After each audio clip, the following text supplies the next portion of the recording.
Bovam aytgan hikmetler. Doğramçılık mesxeriga qo'ydi. Qadimki zamanda bir tul xotun ve onun Pazıl ismli bir o'g'li yashagan ekan. Bir kuni bu tul xotun o'g'liga: "Balam, sen mu xili cho'ng bo'lib qolding.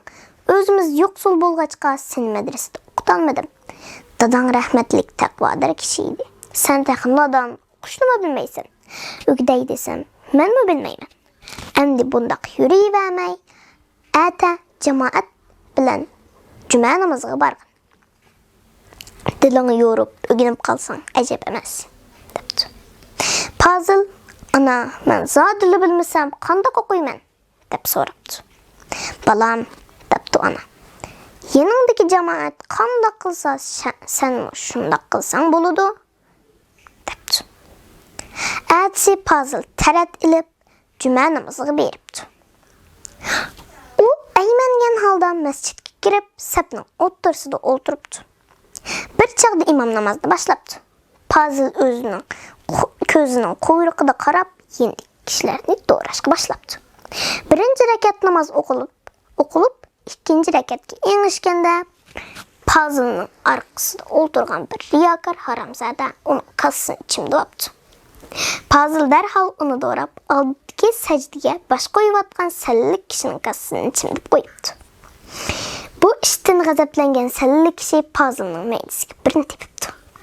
Barliq ixlos e'tiqodi bilan boshqalarni do'rayotgan Pazıl, bu ishmi namozning bir harakati bo'lsa kerak deb o'ylab, orqasidagi kishining mangliyiga qoch qilib birini tepibdi.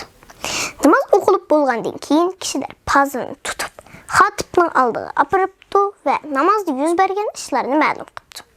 "Qasamni chimdib namozimni buzdi" debdi birinchi kishi. "Sajdaga engishyotsam, peshonamni yerib etdi" debdi ikkinchi kishi. Xatib sababini so'rabdi. Pazıl onasining nasihatini tartib namoz ado bo'lgan qadar yuz bergan ishlarni qoldirmay so'zlab beribdi. Xatib bunning sodda va rostchil ekanligini bilib uni qo'yib beribdi. Ammo heliqi riyokor haromzadani tutib 40 darra urishni buyuribdi. Shuning bilan Pazıl bilmagan ishni qarisi qilsa bo'lmaydiganligini va boshqalarni do'rab agasa yomon kishilarning doniga tushib, kishilar oldida kulgi qoldiganligini tushunib, ehtijot bilan o'qishga bel bog'labdi.